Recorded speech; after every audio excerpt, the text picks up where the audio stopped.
selamat siang Bapak Kakak. Terima kasih atas kehadirannya. Jumpa lagi dengan kita dari DHKT. Di sini kita akan coba review ya mengenai sadar budaya risiko. Di sini dengan temanya adalah Beyond Compliance atau membumikan manajemen risiko. Next. Nah, bibit, bebek, bobot. Kita dari dulu tuh terutama orang-orang Jawa ya selalu pernah mendengar istilah bibit, bebek, bobot. Nah, kenapa? Karena sejak dahulu itu manusia selalu mengelola risiko sebelum mengambil keputusan. Seperti contohnya mitigasi risiko, manajemen risiko bukan barang baru, prinsip jaga-jaga. Ini juga tetap abadi. Leluhur memakai kriteria ini guna memitigasi kegagalan struktur di masa depan, dan inti dari kami ini adalah memastikan hal yang ditakutkan tidak pernah terjadi. Next. Kenapa sih kita butuh manajemen risiko? Ada dua nih, untuk melindungi dan menciptakan nilai. Nah, melindungi itu apa? Melindungi nilai itu adalah mengurangi ketidakpastian dan dampak negatif, menjaga apa yang sudah kita miliki dari potensi gangguan dan kerugian, memberikan rasa aman dan bisa fokus menjalankan tujuan. Sementara untuk menciptakan nilai sendiri adalah membantu mengambil keputusan yang lebih tepat dan terukur, mengoptimalkan sumber daya untuk hasil yang lebih besar, dan mendorong inovasi pertumbuhan berkelanjutan.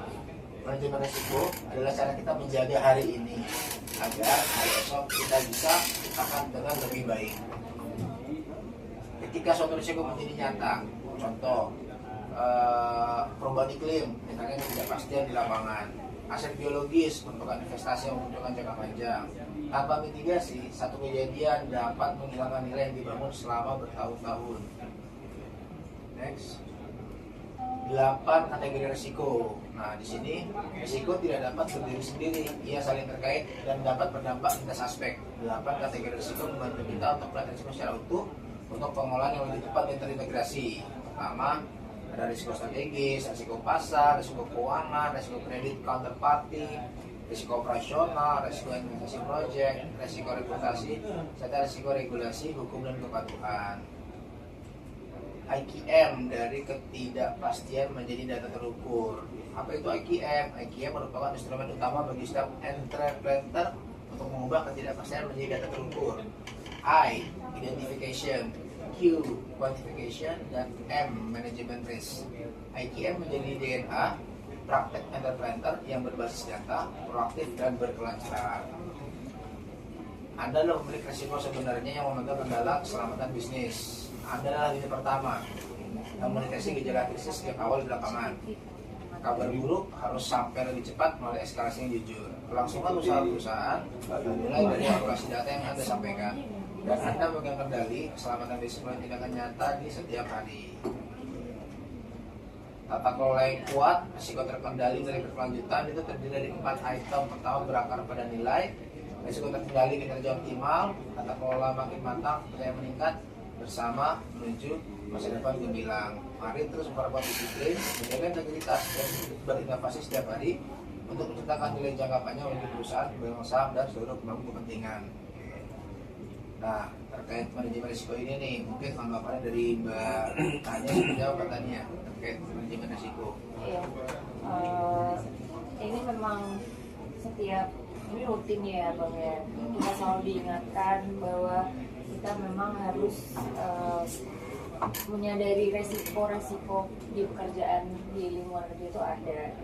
Jadi menurut saya ini sangat bagus buat remind ke diri kita masing-masing bahwa semuanya itu memang kita harus aware atas resiko apa sih dari pekerjaan kita ataupun dari perusahaan ini bergerak di bidang apa. Jadi kita memang harus aware. Jadi menurut saya ini sangat bagus ya materinya, dan memang harus secara rutin diingatkan kembali, di apa ya namanya, disadarkan kembali. Kan kadang kita suka terlena, lupa segala macam gitu kan, biasa. Jadinya memang harus sering diingatkan. Ya, dari Bang Ridho, ada tambahan Bang Ridho? Ya, ini menarik nih Pak Ali. Bahannya ini bisa membuka mindset kita. Jadi setiap lini bisnis kita, setiap bidang tugas divisi itu memang harus melihat potensi risiko ke depannya yang bisa dimitigasi. Termasuk TJSL Bang Adi. Iya, betul. Nah, jadi TJSL ini bisa kita jadikan instrumen untuk memitigasi risiko corporate. Nah, nanti kita sandingkan tuh. Iya. Jadi portofolio resiko, profil resiko korporat itu nanti akan menjadi salah satu dasar guidance kita membuat program. Cocok tuh. Oh, bisa. Jadi kita bisa bersinergi program yang dimana itu juga salah satunya bukan cuma bantuan keuangan, namun Iya. juga sebagai salah satu bisa dibilang upaya untuk mengatasi risiko-risiko korporasi. Betul. Jadi instrumen TJS ini menjadi instrumen pendukung bagaimana cara memitigasi risiko yang ada tadi tuh, yang 7, yang berapa tuh? 8. Nah, 8 gitu. tadi. Iya. Oke. Termasuk tuh. Oke, good, boleh dok. Nanti kita bisa diskusikan di program bagaimana Iya. kira-kira misalkan untuk yang risiko kita dapat nilai secara legalitas lahan, kita cari program yang sesuai. Risiko kita lingkungan, isu proper, kita juga bisa program yang sesuai. Jadi ada pertimbangan dari jasa di sini. Betul. Karena kan ada juga nih arahan dari kementerian, kita harus memfokuskan TJS ini sebagai instrumen pemenuhan GRC, Governance Risk and Compliance. Yes. Nah, itu nanti akan coba kita kuatkan banget di. Oke, sip. Nanti kita coba sadur dan kita interpretasikan apa dulu dalam program Yes. selanjutnya. Oke, terima kasih Bang Ridho. Siap. Oke, demikian untuk yang sharing session untuk sadari dari Jakarta. Terima kasih.